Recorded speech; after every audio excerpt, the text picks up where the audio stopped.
Students, मेरा नाम विशीत छतवानी है। मैं एक चार्टेड अकाउंटेंट रहा हूं और अभी गवर्नमेंट कॉलेज में असिस्टेंट प्रोफेसर की पोस्ट पे हूं। इन दिनों में हमारी कॉमर्स की स्कूल लेक्चरर सीरीज चल रही है और ये हमारा 34th वीडियो है, 34वां वीडियो है। आज भी अपन 10 इंपॉर्टेंट MCQ सॉल्व करेंगे। चलिए शुरू करते हैं। क्वेश्चन आएगा, which of the following is correct? इनमें से क्या सही है? तो 4 स्टेटमेंट है। अगर पूछा है क्या सही है, इसका मतलब 3 गलत है।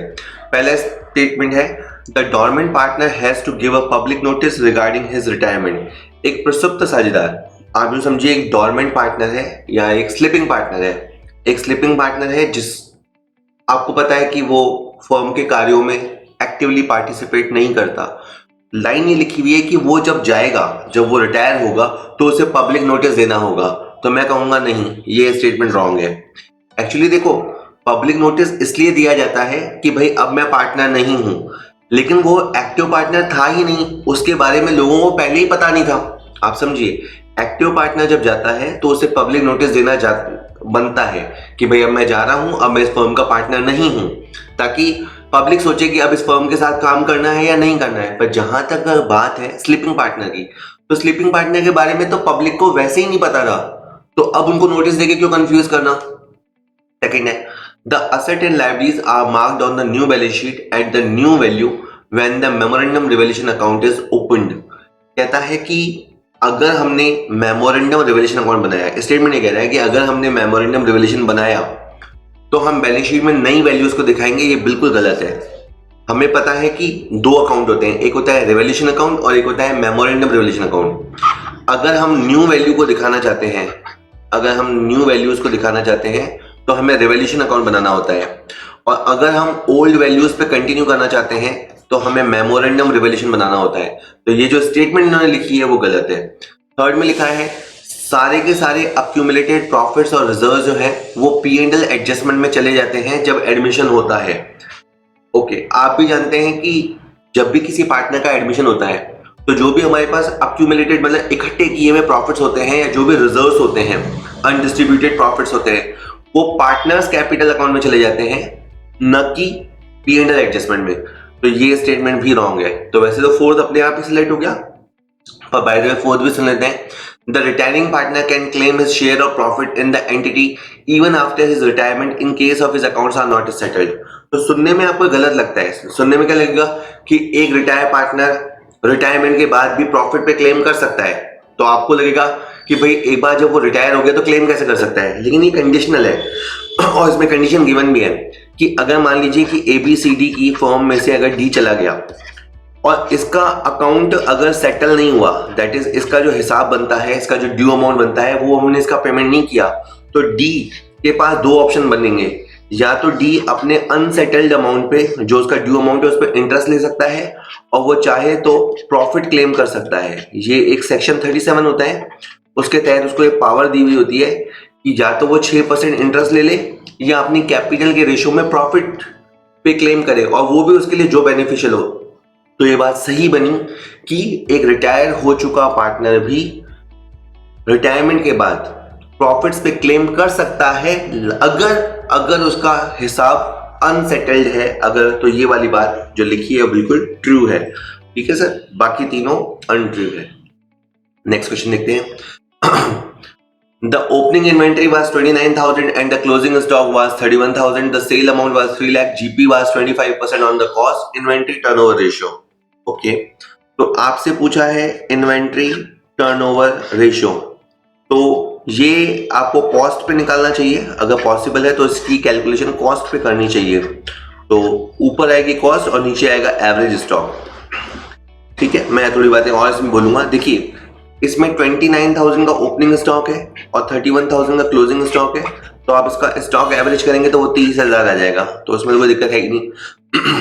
और COGS निकालने के लिए, COGS यानी कॉस्ट ऑफ गुड्स सोल्ड निकालने के लिए आपको सेल में से ग्रॉस प्रॉफिट माइनस करना होगा। अब आपकी सेल दे रखी है 3 लाख रुपया और आपका ग्रॉस प्रॉफिट परसेंटेज दे रखा है 25%, तो अब एकदम से 25% अप्लाई मत कर देना क्योंकि ये दे रखा है 25% ऑन कॉस्ट, 25%। इसका मतलब हो गया ये है 1/4 on cost value. This is 1/4 on cost value. It further means 1/5 on sale value. तो आपको इस क्वेश्चन में सेल वैल्यू गिवन है तो आपको 1/5 अप्लाई करना पड़ेगा, तो 3 लाख पे 1/5 अप्लाई करोगे तो 60,000 अप्लाई होगा और आपकी यहाँ पे कॉस्ट आ जाएगी 2,40,000। जल्दी से बोल देता हूँ, 3 लाख आपकी सेल है, 60,000 आपका प्रॉफिट है, तो आपकी कॉस्ट आ गई 2,40,000। ओके, अब इसका क्या मतलब हुआ? इसका मतलब समझो स्टॉक टर्नओवर रेशियो का। हमने पूरे साल में 2,40,000 का माल बेचा और हम एवरेज 30,000 का स्टॉक मेंटेन करते हैं, तो हमारी जो स्टॉक सेल की स्पीड है वो है 8 टाइम्स। इसमें बच्चा गड़बड़ क्या कर सकता था? हो सकता है वो फॉर्मूला भूल जाता, ऊपर 3 लाख रखता, नीचे तो वो 30,000 रखता ही रखता, एवरेज तो वो कर ही लेता और आंसर 10 टाइम्स निकाल देता। इस क्वेश्चन का आंसर 10 टाइम्स हो सकता था अगर कॉस्ट तक आप नहीं पहुंच पा रहे तो, क्योंकि इन्वेंट्री टर्नओवर रेशियो कभी कभी सेल्स के बेसिस पे निकालना होता है अगर कॉस्ट आइडेंटिफाई नहीं हो सकती तो। लेकिन इस क्वेश्चन में जीपी परसेंटेज दे रखा है, ग्रॉस प्रॉफिट परसेंटेज दे रखा है, तो आपको कॉस्ट एस्टिमेट करनी है और कॉस्ट आने के बाद आपको निकालना है, आपका आंसर आएगा 8 टाइम्स। ठीक है, चलिए नेक्स्ट देख लेते हैं। नेक्स्ट कहता है कि what is the maximum gap between 2 consecutive annual general meeting of the company. ये कंपनी से क्वेश्चन है कि कंपनी हमें पता है कि हर साल जनरल मीटिंग कंडक्ट करती है। कंपनी को हर साल, जैसे अगर मान लीजिए 2021 में अगर उन्होंने एक जनरल मीटिंग की है तो उनको 2022 में भी एक जनरल मीटिंग करनी होगी और इन दोनों मीटिंग के बीच में मैक्सिमम 15 महीने का गैप हो सकता है, उससे ज्यादा गैप नहीं हो सकता। ठीक है, ओके। और थोड़े से रूल्स और है वो भी मैं अभी डिस्कस कर लेता हूँ। तो इन्होंने कहा कि 2 मीटिंग के बीच में 1 महीने का गैप होना चाहिए, 12 महीने का गैप होना चाहिए, 15 महीने का, 18 महीने का। तो मैक्सिमम सर 15 महीने का गैप हो सकता है। आप चाहे तो गैप कम भी हो सकता है 9 महीने का ही गैप हो, लेकिन 15 महीने से ज्यादा गैप नहीं हो सकता। ठीक है, चलिए मैं इसके कुछ रूल्स पढ़ देता हूँ। कहता है कि एनुअल जनरल मीटिंग एक ऐसी मीटिंग है जहां मेंबर्स को हर साल बुलाया जाता है। तो जो कंपनी के शेयर होल्डर्स होते हैं वो बाकायदा एनुअल जनरल मीटिंग में बड़े से ग्राउंड में मीटिंग होती है। अगर बड़ी सी कंपनी है तो बीच में 1-2 साल कोरोना के समय डिजिटल एजीएम भी हुई थी। As per the section 96 of the Companies Act 2013, every company is required to convene an AGM once in a year, but there should not be a gap of more than 15 months between two AGM. तो एक बात तो यह याद रखिए कि आपको हर साल एक AGM तो बुलानी है और पहली AGM और अगली AGM के बीच में 15 महीने से ज्यादा का अंतर नहीं हो सकता।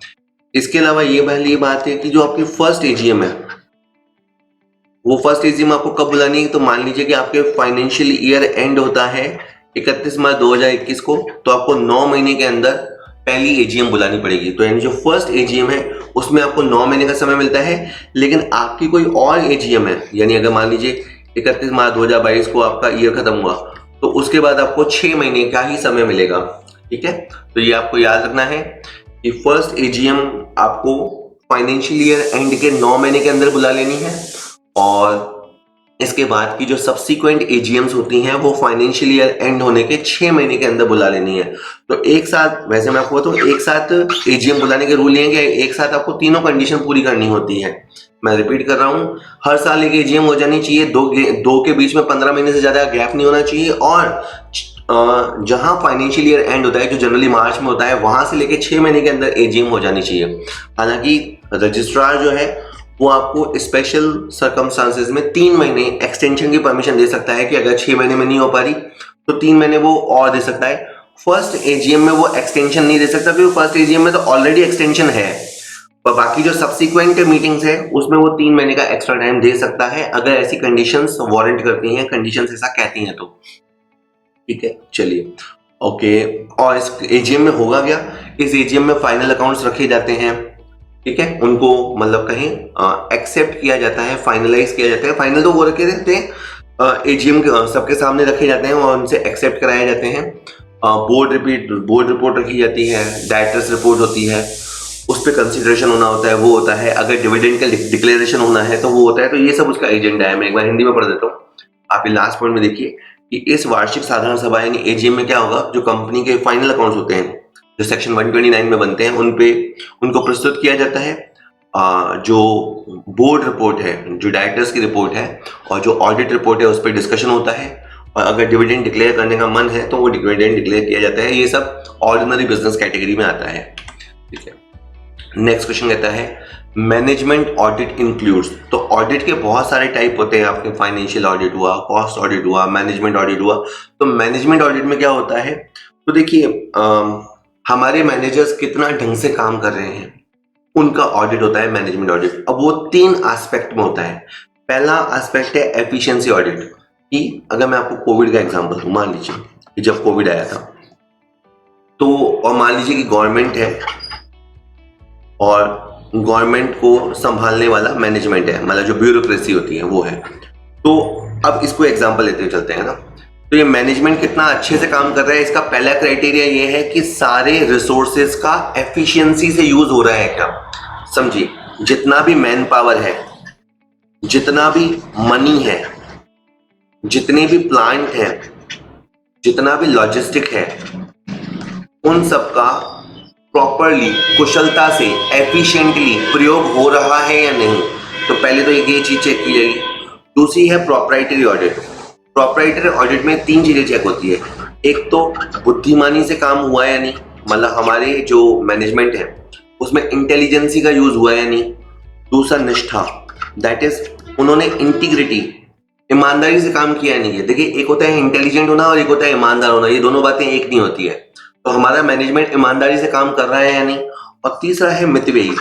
मितव्ययी का मतलब होता है इकोनॉमिकली, दैट इज मतलब जो पैसे, जो चीज अगर 10 रुपए में आ सकती है तो उसके लिए 12 रुपए क्यों खर्च करने। तो प्रॉपर्टी मतलब वर्ड क्या है, प्रॉपर। काम जो होना चाहिए वो प्रॉपर तरीके से होना चाहिए। प्रॉपर तरीके से कब होगा, जब काम ईमानदारी से हो, काम करने वाला इंटेलिजेंट हो और इकोनॉमिकल तरीके से काम करे। तो हमने जो वैक्सीन बनाई तो फटाफट बना ली, मतलब as compare to other countries, और इतने बड़े कंट्रीज में हमारी मैनेजमेंट ने बहुत अच्छा तगड़ा काम किया और इंटेलिजेंटली चीज बनी भी, और उसके बाद डिस्ट्रीब्यूट तो बहुत ही शानदार तरीके से हुई। ठीक है, मान के चलते हैं कि ईमानदारी से काम हुआ, सारे पैसे का हिसाब रखा गया, बदमाशी, इस मतलब कहें आपदा में पैसा कमाने की कोशिश नहीं की गई, ये जो विपत्ति आई थी इसमें कोशिश नहीं की गई, और इकोनॉमिकल, सस्ते से सस्ता बनाने की कोशिश की गई। वाकई में इंडिया का वैक्सीन काफी सस्ता रहा बाकी कंट्रीज के मुकाबले। और एक होता है परफॉर्मेंस ऑडिट, कि हमने अपने गोल्स को अचीव किया है नहीं, हमने मतलब मैनेजमेंट ने गोल्स को अचीव किया है नहीं किया। मान लीजिए कि एक हमने टारगेट रखा था कि हम 1 महीने के अंदर 1 करोड़ लोगों का वैक्सीनेशन करेंगे, तो वो अचीव हो पाया है या नहीं। तो मैनेजमेंट जब ऑडिट होती है तो वो इन 3 क्राइटेरिया पे होती है, काम एफिशिएंसी से हुआ, प्रॉपर तरीके से हुआ, और मैनेजमेंट ने परफॉर्म किया कि नहीं। तो मैनेजमेंट ऑडिट में ये सब शामिल है। ठीक है, चलिए नेक्स्ट है conversion cost is equal to the sum of. अब जो कन्वर्जन कॉस्ट होती है वो क्या होती है, रॉ मटेरियल को जब हम फिनिश गुड्स में कन्वर्ट करते हैं तो उसे हम बोलते हैं कन्वर्जन कॉस्ट। तो रॉ मटेरियल को फिनिश गुड्स में कौन बदलेगा, तो आप बोलेंगे सर लेबर।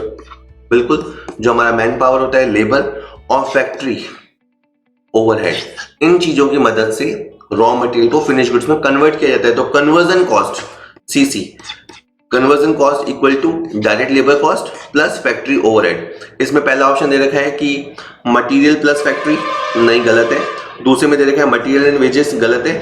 तीसरे में दे रखा है मटेरियल एंड डायरेक्ट वेजेस, बिल्कुल गलत है। और चौथा बिल्कुल सही है, वेजेस और factory overhead it will equal to परिवर्तनशील, परिवर्तन लागत या कहीं परिवर्तनीय लागत, कन्वर्जन कॉस्ट। तो ये जो आप प्रश्न अभी देख रहे हैं और आप देख रहे हैं कि सीरियल ऊपर नीचे है, क्योंकि मैंने इस सैंपल पेपर में से इनको लिया है। ये कॉमर्स के लिए, स्कूल लेक्चरर होने के लिए, चाहे अगर आप राजस्थान से हैं तो आरपीएससी फर्स्ट ग्रेड के लिए, और अगर आप टीजीटी पीजीटी की तैयारी कर रहे हैं तो उसके लिए ये बहुत इंपॉर्टेंट है। तो मैंने इस सैंपल पेपर से लिए हैं। मैं इसका आपको थोड़ा झलक दिखाता हूँ। जैसे इसके अंदर 150 इंपॉर्टेंट एमसीक्यूज है, जैसे 10 तो अपन डिस्कस अभी करेंगे, और ये इंग्लिश और हिंदी दोनों में है। और ये मेरा व्हाट्सएप नंबर है, आप इस पे मुझे व्हाट्सएप कर सकते हैं किसी भी तरह के डाउट, सजेशन, क्वेरी के लिए। तो देखिए, इस तरह से क्वेश्चन आपको हिंदी और इंग्लिश दोनों में मिलेंगे, है ना। इस तरह से हमने क्वेश्चन डिजाइन किए हैं। तो एक बार के लिए एक सैंपल पेपर के अंदर 150 क्वेश्चन है, जो कि हमारे यहाँ का पैटर्न है। और इसमें से 120 क्वेश्चन तो हमारे सब्जेक्ट के होते हैं और 30 क्वेश्चन आखिर में हमने साइकोलॉजी के भी होते हैं, एजुकेशन साइकोलॉजी के, वो भी कवर किए हैं। तो आप आराम से इससे बहुत अच्छी प्रैक्टिस कर सकते हैं। और मेरे को बतानी है आपको 2 बातें। पहली, देखिए, आपको अगर मान लीजिए कि ये सैंपल पेपर चाहिए तो कुछ सैंपल पेपर्स तो हम आपको फ्रीली प्रोवाइड करा देंगे, और अगर आपको मान लीजिए कि सारे के सारे 50 सैंपल पेपर्स परचेज करने हैं तो इसमें टोटल 7500 एमसीक्यू होंगे इसी क्वालिटी के, है ना। और वो आपको उसके लिए 249 रुपये इन्वेस्ट करने होंगे, 249 रुपये खर्च करने होंगे, ठीक है। और उससे पहले, ये काम होने से पहले आपको हमारा ऐप है कॉमर्स पॉइंट ऐप, वो आपको डाउनलोड करना होगा प्ले स्टोर से। आप इस तरह का सिंबल देखेंगे, वहां पे इस तरह का लोगो देखेंगे तो आप समझ जाएंगे। बहुत फ्रीली आप डाउनलोड कर सकते हैं और उसके अंदर बहुत सारा यूजफुल कंटेंट फ्री भी प्रोवाइड कराया गया है। उससे आपकी तैयारी हो जाती है तो बहुत अच्छी बात है। अगर आपको और एडिशनल तैयारी करनी है तो आप इस सैंपल पेपर या वहां पे और भी कोर्सेज हैं उनको बाय कर सकते हैं। Thank you. The difference between upper limit and lower limit of a class is known as range, magnitude of a class interval, frequency, class limit. इस क्वेश्चन को आंसर बताने के लिए मैं आपको पहले एक सिंपल सा ग्रुप बताता हूँ। मान लीजिए आपका पहला ग्रुप है 10 से 20, आपकी अगली ग्रुप है 20 से 30, आपकी नेक्स्ट ग्रुप है 30 से 40 और आपकी लास्ट वाली ग्रुप 40 से 50 और एक और बना लेते हैं, चलो 50 से 60 है, ठीक है। पहले ग्रुप में 5 लोग हैं, दूसरे ग्रुप में 3 लोग हैं, थर्ड ग्रुप में 8 है, चौथे ग्रुप में 4 लोग हैं और लास्ट वाले ग्रुप में 2 लोग बिलोंग करते हैं। अब जहां तक बात है रेंज की, तो जो सबसे बड़ी आइटम होती है और जो सबसे छोटी आइटम होती है उनका डिफरेंस होता है रेंज, ठीक है। कुछ लोग रेंज को मिड वैल्यू के बेसिस पे भी निकालते हैं और कुछ लोग इस तरह से निकालते हैं कि इस ग्रुप में सबसे बड़ी वैल्यू और सबसे छोटी वैल्यू देखो, इनका जो डिफरेंस है वो रेंज है। ये तो एक बात हो गई। मैग्नीट्यूड, अब आप देखो 10 से 20, 20 से 30, 30 से 40, इसका जो मैग्नीट्यूड है, इसमें जो अंतराल है ना, वो कितना है, उस अंतराल का जो अंतराल है उसका साइज क्या है, मैग्नीट्यूड क्या है, तो वो है 10-10 का। तो इसे अपन बोलते हैं इंटरवल या क्लास मैग्नीट्यूड, क्लास इंटरवल बोलते हैं प्रॉपरली। तो यही पूछा था इसने। देखिए इसमें ये जो चल रहा है ना, ये आपका लोअर लिमिट है, जो लेफ्ट हैंड पे चल रहा है वो लोअर लिमिट है और जो राइट हैंड पे चल रहा है वो आपकी अपर लिमिट है, ठीक है। इनका जो डिफरेंस होता है वो क्लास इंटरवल है। तो इस क्वेश्चन का आंसर तो यही है, बी आंसर है इसका ना, ठीक है। बाय द वे और बात करें फ्रीक्वेंसी, तो जिस ग्रुप में जितने लोग होते हैं वो फ्रीक्वेंसी होती है। अगर मैं इसको गिनूं 5 3 8 8 16 4 20 और 2 22, इसका मतलब है कि इस क्वेश्चन में 22 लोगों पे सर्वे हुआ था या 22 आइटम्स को देखा गया था। तो ये जो फ्रीक्वेंसी होती है वो नंबर ऑफ पर्सन या नंबर ऑफ ऑब्जेक्ट्स को बताती है, नंबर ऑफ ऑब्जर्वेशंस को बताती है। और जो क्लास लिमिट्स है, तो मैंने बताया जैसे ये वाली जो लेफ्ट हैंड साइड वाली है ये लोअर क्लास लिमिटेड और राइट वाली है वो अपर क्लास लिमिटेड है। इसने हमसे अंतर पूछा था, तो इनके बीच का जो डिफरेंस होता है called class interval, magnitude of a class interval, ठीक है, हो गया। नेक्स्ट देखते हैं ratio. The relationship between two variables during analysis can be expressed as. जब आप रेशियो एनालिसिस करते हैं और दो वेरिएबल के बीच का रिलेशन देखते हैं तो उसे आप कैसे एक्सप्रेस करते हैं, रेशियो में, हाँ, परसेंटेज में, हाँ, रेट के फॉर्म में, हाँ, ऑल द अबव फॉर्म, बिल्कुल ऑल द अबव। तो कुछ क्वेश्चन जैसे अब ये रेशियो वाला टॉपिक जो वैसे प्रैक्टिकल टॉपिक है पर उसका थ्योरी क्वेश्चन है कि आप दो वेरिएबल के बीच का रिलेशन कैसे एक्सप्रेस करते हैं। तो देखिए जैसे अपन मान लीजिए कि कभी कभी रेशियो दिखाते हैं 3:1, तो ये क्या है, रेशियो के फॉर्म में, जैसे अपन करंट रेशियो, लिक्विड रेशियो ऐसे ही निकालते हैं। परसेंटेज के फॉर्म में जैसे अपन ने निकाला ग्रॉस प्रॉफिट 40%, नेट प्रॉफिट 20%, तो ये परसेंटेज के फॉर्म में भी अपन एक्सप्रेस करते हैं। रेट के फॉर्म में जैसे अपन निकालते हैं inventory turnover ratio 5 times, data turnover ratio 8 times, तो ये क्या है, रेट के फॉर्म में। तो ये तीनों तरीके से व्यक्त होता है। इसे यूं समझिए कि अगर आप इंडेक्स नंबर वाला टॉपिक पढ़ रहे हैं तो कभी वो इंडेक्स नंबर के लिए पूछेगा तो इंडेक्स नंबर हमेशा परसेंटेज के फॉर्म में होता है। लेकिन अगर बात करें रेशियो एनालिसिस, जो कि एक अलग चैप्टर है, फाइनेंशियल मैनेजमेंट की तरफ का टॉपिक है, तो वहां पे अपन तीनों तरह से एक्सप्रेस कर सकते हैं, ठीक है। चलिए नेक्स्ट देखते हैं। The most suitable cost accounting system for printing wedding invitation card is. Well, costing होती है, कॉस्टिंग के अंदर बहुत तरह की कॉस्टिंग होती है, कॉस्टिंग मेथड, जैसे उसके अंदर यूनिट कॉस्टिंग होती है। इसमें कुछ ऑप्शन आ रहे हैं, जैसे मैं पहले आपको कुछ बातें बताता हूँ। यूनिट कॉस्टिंग लगती है जब आप एक ही तरह की बहुत सारी चीजें बनाते हैं, जब मतलब आपकी जो चीज है वो एक ही तरह की और बल्क में बनती है, तो आप यूनिट कॉस्टिंग मेथड अपनाते हैं। कॉन्ट्रैक्ट कॉस्टिंग, अगर आप लंबे टाइम के, लंबे पीरियड के ठेके लेते हैं, जैसे कोई रोड बनानी है, कोई बिल्डिंग बनानी है बड़ी सी, तो उसके लिए जो आप कॉस्टिंग मेथड यूज करते हैं वो कॉन्ट्रैक्ट कॉस्टिंग होती है। प्रोसेस कॉस्टिंग, जब आपका माल डिफरेंट प्रोसेस में बनता हो, पहले एक्स प्रोसेस में बनता हो फिर वो वाई में जाता हो, एक्स प्रोसेस का जो फिनिश गुड्स होगा वो वाई प्रोसेस का रॉ मटेरियल बनेगा, वाई प्रोसेस का जो फिनिश गुड्स होगा, वाई प्रोसेस का जो फिनिश गुड्स होगा वो जेड प्रोसेस के लिए रॉ मटेरियल बनेगा। तो इस तरह की कॉस्टिंग को प्रोसेस कॉस्टिंग होती है। अब क्वेश्चन पे आते हैं, हमारे पास कोई प्रिंटिंग कार्ड छपवाने आया, हमारी प्रिंटिंग प्रेस पे कोई आदमी आया, उसे अपनी या किसी की शादी के कार्ड छपवाने हैं। तो ये एक पर्टिकुलर टास्क है, एक पर्टिकुलर जॉब है जो मुझे उसके लिए पूरा करना पड़ेगा। तो ऐसे वाली जॉब कॉस्टिंग में क्या होता है, हम हर कस्टमर का स्पेसिफिकेशन पूछते हैं कि उसे क्या चाहिए। आप समझना, वो हमें आएगा बताएगा कि मुझे 500 कार्ड छपाने हैं, इस तरह के कार्ड चाहिए, मतलब तो इस तरह की प्रिंटिंग चाहिए, इस तरह का हिंदी का इंग्लिश जो भी कॉम्बिनेशन चाहिए, उस अकॉर्डिंग हम उसको प्राइस बताते हैं। तो ये जॉब कॉस्टिंग में आता है, जहां पे हर कस्टमर के हिसाब से हम उसकी कॉस्ट सेपरेट असर्टेन करते हैं। तो प्रिंटिंग प्रेस में ऐसा होता है, मान लीजिए कि हम कपड़े के थैले बनाते हैं या थैलियां बनाते हैं, आजकल कपड़े की थैलियां ही चलते हैं। तो हमारे पास जो कस्टमर आएगा, हम उसकी नीड के हिसाब से उसको किस साइज की थैली चाहिए उस हिसाब से बनाएंगे, तो वो जॉब कॉस्टिंग होता है। इसी तरह अगर आजकल डिजिटल मार्केटिंग की बात करें तो ऐप, हम किसी से ऐप बनवाते हैं, तो जो ऐप डेवलपर होता है वो आपकी स्पेसिफिकेशन पूछता है कि आपको किस तरह का ऐप चाहिए, किस तरह की वेबसाइट चाहिए, किस तरह के फंक्शंस चाहिए, वो उस अकॉर्डिंग डिजाइन करेगा। तो वो अपनी कॉस्ट भी उसी तरह से असर्टेन करेगा। तो ये सब जॉब कॉस्टिंग में आते हैं। तो होप मैं आपको समझा पाया, ये जॉब कॉस्टिंग का एग्जांपल था। ठीक है, एक बार देख लीजिए कि जॉब कॉस्टिंग में होता क्या है।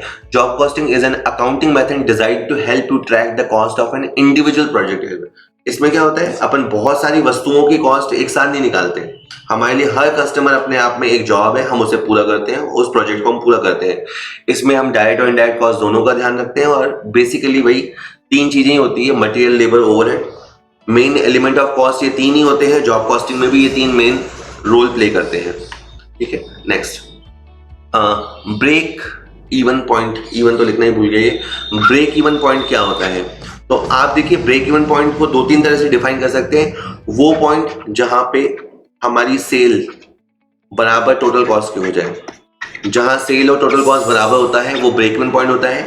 और टेक्निकली यूं कहते हैं कि जहां हमारा कंट्रीब्यूशन फिक्स कॉस्ट के बराबर हो जाए, यानी हम जो प्रोडक्ट से कमाते हैं कंट्रीब्यूशन और जो फिक्स कॉस्ट है वो बराबर हो जाए, तो वो ब्रेक इवन पॉइंट होता है। तो ये फॉर्मूला भी सही है, ये भी फॉर्मूला सही है।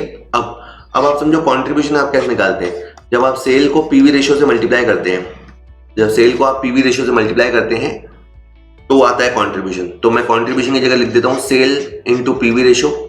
उसमें से जैसे ही मैं फिक्स कॉस्ट को लेस करूंगा पीछे जीरो आ जाएगा। ठीक है, तो बस यही। अब आप चार ऑप्शन देखिए।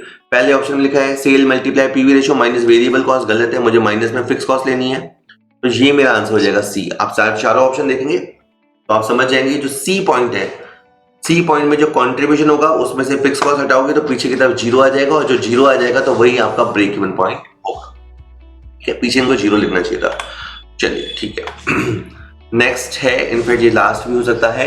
Ram lends Shyam who is a minor, food grain, necessary clothes to wear, sweets for Lakshmi Puja, money needed for marriage expense of 20-year-old sister, and material for father's shraddh. In such a situation for this amount. देखो, अब इसमें कहानी समझो। इसमें एक राम होता है और इसमें एक श्याम होता है। कहानी ये है कि श्याम माइनर है, ये भी मान लेते हैं कि श्याम मात्र 15 साल का है। ठीक है, अब राम इसको मदद कर रहा है। श्याम एक माइनर है और राम इसको मदद कर रहा है। किस लिए मदद कर रहा है, ये इसको कहीं अनाज देता है खाने के लिए, कपड़े देता है इसको, इसकी फैमिली है, इसके डिपेंडेंट्स को, पूजा वगैरह के लिए मिठाई का पैसा देता है, इसकी बहन है उसकी शादी करवाता है, इसके पिताजी का श्राद्ध है उस श्राद्ध पे खर्चा करता है। बात अब ये है, क्वेश्चन ये है कि क्या राम ये जो पैसा खर्च कर रहा है, मान लीजिए लेते हैं कि 3 साल में, मान लीजिए 15 से 18 साल, जब तक ये मेजर हुआ, 15 से 18 साल, 3 साल के अंदर 3 लाख रुपए खर्च कर दिए गए। तो क्या राम अपना ये पैसा श्याम से वसूल कर सकता है? प्रैक्टिकल सोचिए। तो किसी को लगेगा नहीं, डी ऑप्शन नहीं, वो अपनी वैल्यू नहीं प्राप्त कर सकता। ए में लिखा है कि हाँ वसूल कर सकता है, जब श्याम बड़ा हो जाएगा, वयस्क हो जाएगा तो पैसे ले सकता है। बी पॉइंट में लिखा है कि वो श्याम पे वाद प्रस्तुत कर सकता है, और अगर नहीं देवे तो हम उसको इंसॉल्वेंट डिक्लेयर करवा सकते हैं। थर्ड में लिखा है कि हम उसके ऊपर केस कर सकते हैं और उसकी संपत्तियों से पैसा वसूल कर सकते हैं, और चौथे में लिखा है कि हम उससे मूल्य वसूल नहीं कर सकते। इसका आंसर है कि हम उसकी संपत्तियों में से पैसा वसूल कर सकते हैं अगर उसके पास संपत्तियां हो। ठीक है, तो आप इसका याद रखिए कि अगर आप किसी माइनर को हेल्प आउट करते हैं, उसकी नेसेसरीज को पूरा करते हैं, तो कानून ये मानता है कि उसके और आपके बीच में एक क्वेजी कॉन्ट्रैक्ट हो गया है, एक अर्ध अनुबंध हो गया है। यहाँ ध्यान दीजिएगा, आपको केवल उसकी जरूरतों के लिए ही देना है, आप उसको अनटिशंट आइटम नहीं देंगे। जो उसकी नेसेसिटीज हैं उन्हीं को पूरा करते हैं, तो उनको पूरा करने के लिए जो आप देते हैं वो आप कानूनन उसकी प्रॉपर्टी में से वसूल कर सकते हैं। तो इसका आंसर ये रहेगा। ठीक है, और ये क्वेजी कॉन्ट्रैक्ट का, उसमें क्वेजी कॉन्ट्रैक्ट में 5 तरह के एग्जांपल होते हैं, उसमें से वन ऑफ द एग्जांपल है। ठीक है सर, तो होप वीडियो आपके लिए यूजफुल लगा होगा, नॉलेजफुल लगा होगा। अगर ऐसा है तो वीडियो को लाइक कर सकते हैं, कुछ पूछना हो तो कमेंट कर सकते हैं, चैनल को सब्सक्राइब कर लीजिए। बहुत सारे कॉमर्स पे वीडियो हम बनाते रहेंगे। अभी हमारी इस साल स्कूल लेक्चरर की सीरीज चल रही है, अगले साल college lecturer. Thank you very much.